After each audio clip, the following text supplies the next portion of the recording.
Welcome to Discovering and happy deer season to you all. Deer camp is a tradition that goes back decades here in the UP, with some deer camps over 100 years old. It has also been a tradition here on the Discovering program to share stories from deer camps across the Upper Peninsula, and this deer season is no different. Tonight we take a look at a deer camp that has been in the same family for 100 years. A lot of fun, a lot of good hunting. We used to have maybe about 10 hunters. They kind of built it as an overflow camp because they had so many people staying at the other camp.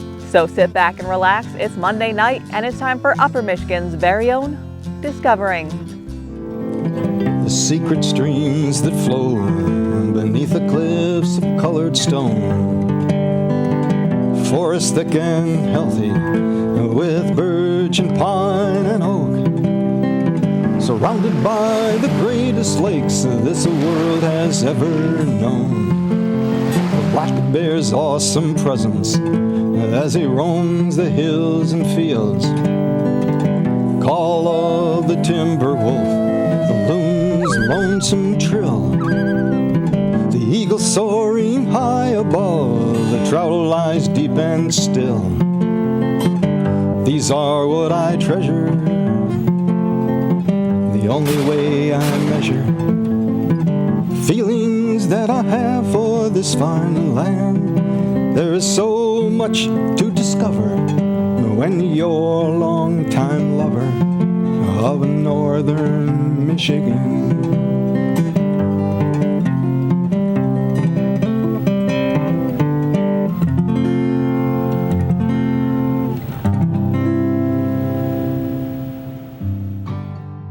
100 years is an achievement for any deer camp, and to have it remain in the same family for a century is almost a miracle. One camp in Northland has reached that milestone. The Casey camp was started in 1925 by Bill Casey. He was a good guy. He was a barber at Escanaba, and for 53 years. Yeah, and he took care of this camp. He just loved this camp. That was his dream, this camp, and he knew we were going to hand it down.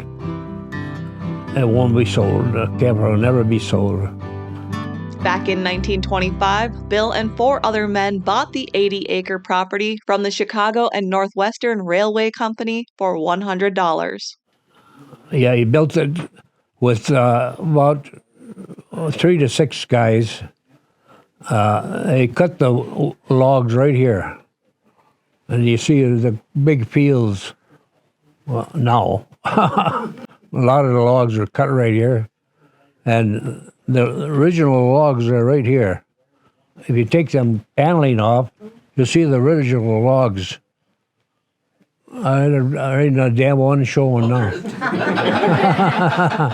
Bill's son, Dick, is the oldest living Casey. My mother took me here when I was just a baby, and I'm 90, over 90 now. I'll be 91 in January, and I'm almost as old as the camp. This is in the early 30s. They would take long walks. They would tracks of deer, and when he got back, he shot these 3 bucks. He shot them walking into camp. Yeah. Showing up on his way into camp. For us, not big wrecks. They were good sized. Real heavy deer. You said you couldn't come to camp till you were 19? I couldn't come to the camp when I was 19. My dad wouldn't let us. He had to be old enough. He said it's too rough. There's a lot of gambling, and and my dad said it's too rough for kids. No kids, no girls. You really couldn't see through camp because there was cigarette smoke all through the camp, and I walked in, and the guys were sitting around the table playing cards, and everybody had an eye going this way and an eye going that way. At that point, I kind of realized why they didn't want anybody up here till they were 18. Old photos of buck poles and other shenanigans span decades, but one photo in particular is famous. Dad, who was laying on this fender? Joe Garrett. Joe Garrett and my uncle Dick Smeltzer took the picture. and put it in the press. And after it hit the press, people took that photo, and now it's ended up in postcards, in different magazines, with the deer driving and the guy laying on the fender. All the years, he shot many deer. I got a nice 10-pointer one time as a beauty. A lot of fun, a lot of good hunting. We used to have maybe about 10 hunters, and some guys didn't have no bed at all, so they have to sleep in the chairs.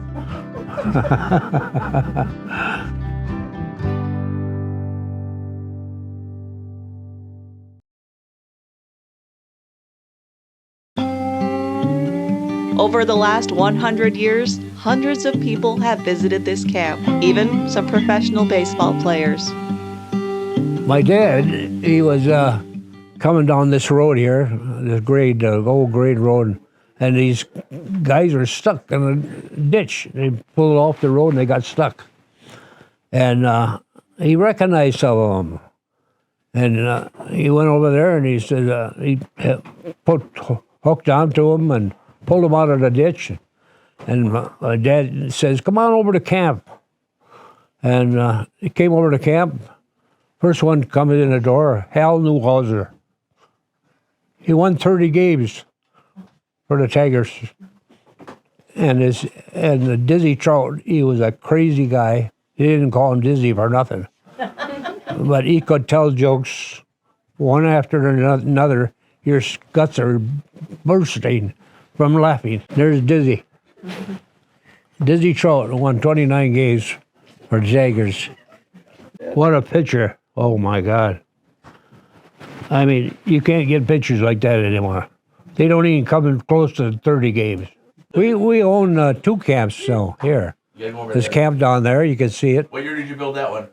My dad built that one too. It was built in, I spent my honeymoon there. Oh, that was... Yeah, it was a ball. 64 we got married, so it was before that. So the camp down there is about 65 years old. So it's an old camp, but it's nice. And my grandchildren are taking care of that now, and my daughter. And they'll just be handing it down to whoever wants to take care of it. It's theirs. Dick's son Dan gave me a tour of the other camp. This is Casey Camp 2. My grandfather had 2 boys, and they left each of them a camp. So my dad ended up with this one. But my grandfather originally built it just for overflow because they'd have so many parties up here. And guys would come and they wouldn't have a place to stay or a way to get home. So they'd come and stay here, just send them down the road. And this pond was created by my grandfather just because they were getting wood or water out of here. They would have to take the water from a spring that was here and haul it up there. But once they got a well, they ended up building a dam and then putting in this 2-acre pond that we've stocked with trout over the years. And most of the time during deer season, we'd only open it if we needed extra beds. So if there wasn't somebody needed a bed, we would just stay at the big camp and stay up there. But we'd even rent it out to other hunters a few times. Dick's 10-point hangs here in this camp. I think that was 1988, and my dad was kind of bummed. Oh?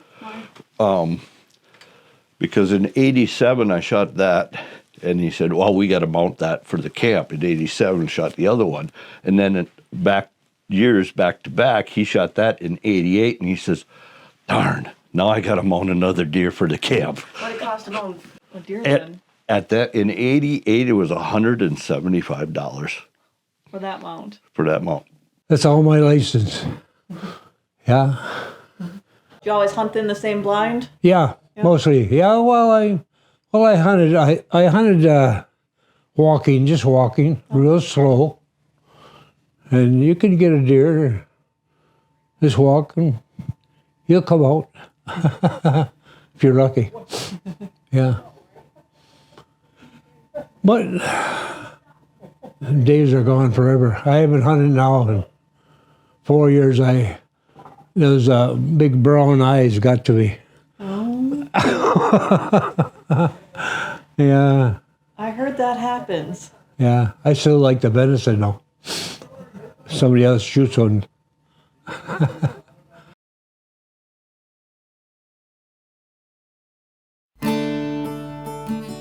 The original camp is now owned by Kevin Casey and his siblings. Their father was James Casey. There's 4 of us, 5 of us actually. My brother Bob lives in Connecticut, and my sister Cindy lives in Escanaba, but she's not here. So 3 of us that are here actually own the camp now. So, yeah, it's 100 years worth, so. My Aunt Betty, her and her husband Dick, my dad's brother Dick, their son Dan, and his wife Lisa, and their twin boys, Bryce and Dayton. Dayton. And Bryce. Okay, got it. Kevin's girlfriend Julie. Fiance, sorry. And her dog Charlie. This is my granddaughter Jillian. My daughter-in-law Kristen. Nice name. And there's little Everett. How old's Everett? Everett's 4. 4, yes. He's the youngest one here, right? Yeah. And then Kevin's daughter Kelly May. My son Elliot. Kelly May's boyfriend Jared. Beefcake. My daughter Claire. Her husband David. And this is Amelia, Claire's daughter Amelia. This is Charlotte, Kristen's daughter Charlotte. And this is Owen, Claire's son Owen. And this is my sister Kathy. She is the 3rd owner in our camp. That kitchen sink has bathed probably every one of us up at camp. It's been changed a couple times, the sink, but same kids. No, it's been a lot of memories up here, lots and lots of. And now that our parents are gone, it's even, you think about it all the time. Like my grandparents, and it's not the same without them people here anymore. It was a favorite time of my year for my dad. He just loved this time of the year. And then he wanted to see a moose before he died. Well, he passed away, and my brother was here one day, and sure enough, there goes a moose across the field. Got one picture of it. One picture. It was men only during deer season, but the rest of the year, the whole family spent time at camp. We would come up here like at Thanksgiving. We'd come up in the morning, do Thanksgiving, and then my dad was kicking us out of the door. Go, go, go, go, Well, one year we had my mom's station wagon. We had all the kids in there. We're going home for Thanksgiving. Get on that main road there right after the gravel road.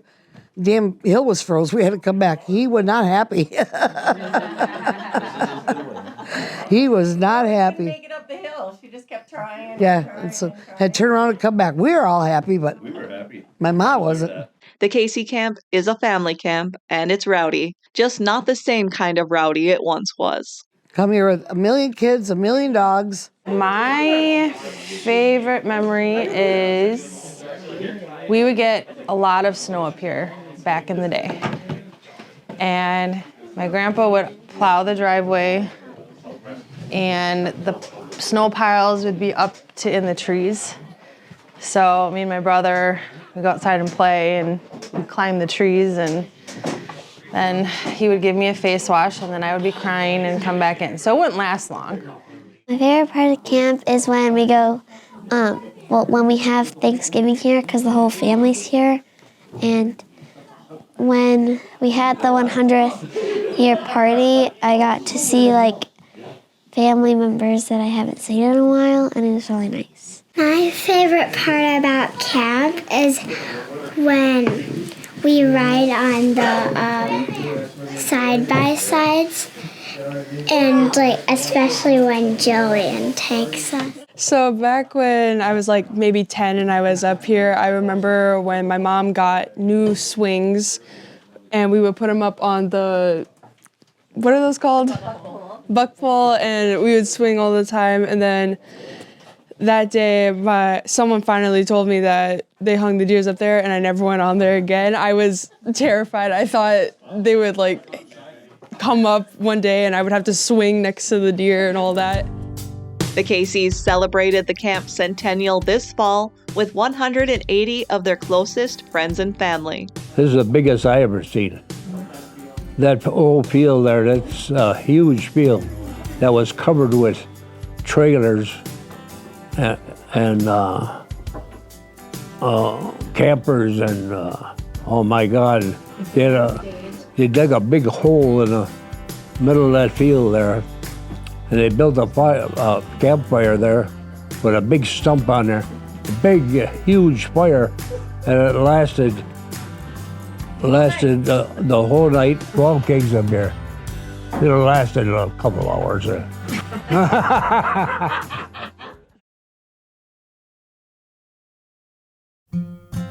Times have changed with many of the future heirs to the Casey camps being female. Well, they're producing more women, so we gotta put up with them anyway. No, I love women, but I think women are being a good hunter. This is my daughter Lisa. She's a good hunter. I bet you get a deer every year. I don't know. We'll try. So it will be a girls' hunting camp eventually. I had to change the rules. His daughter is Kelly May, and he said, Dad, I have a daughter and I want her to hunt up here. So you changed all the rules. There's no... You said that's only 20 years ago? You changed that rule 20 years ago? 24. Finally outnumbered. Right. So I'm Kelly May. I'm Kevin's one and only child, and I was born a girl, obviously. So there was no girls up here until, like Uncle Dick said, I was born, and my dad said, Grandpa, we gotta allow girls. She wants to hunt. How old was I when I first came up here? A baby. I was very young, and my dad gave me the bath in the sink like all of his siblings got. And since then, I have been in love with this place. He took me hunting for the first time. This is one of my favorite stories, and I remember being so excited. And we got out to the blind, and it was very rinky-dink. It was my grandpa's blind, and my dad had to sit on the heater that you had to put wood in. So he's sitting on it, and I'm in the chair, and we're waiting, and it got just a little bit dark. And I remember looking at him like, Dad, we got to get out of here. I'm terrified. And he went, okay. He never pressured me to love the hunt. He said he respected, if you don't want to be out here, that's cool. And he's let me every year come up here, and he got me my own little blind over there that's the closest to camp, so I can come back whenever I want if I'm ever scared or there's anything going on. But he's always instilled that love for nature and hunting and respecting, the elements and loving this place. Have you ever shot a deer? I have. One with crossbow, a doe. I've shot a doe with a gun, and then I got a spike horn when I was probably 15. And since then, I've had no luck. So I try every year, but it hasn't been the greatest. So I did bring this little shadow box.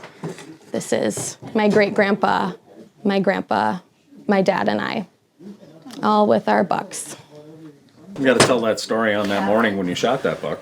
He said to me, do you want to wait? Do you want to wait? Maybe there's a bigger buck following the spike horn. And I said, nope. It's the first buck I've ever seen in my life. I'm gonna take it. And I did, and he tried to get me to gut it, and I refused. And almost 91-year-old Dick Casey has some parting words for tonight's show on what deer hunting is all about. That's what makes deer hunting exciting. The buck fever. It's a fever that you can't explain. When you hear that deer coming closer and closer, and you just get this edgy, it's unbelievable. And he won't come out. And finally, there he is. And you don't know what the hell to do. But finally, you get your first buck, and it's unbelievable. That's why deer hunting is the best.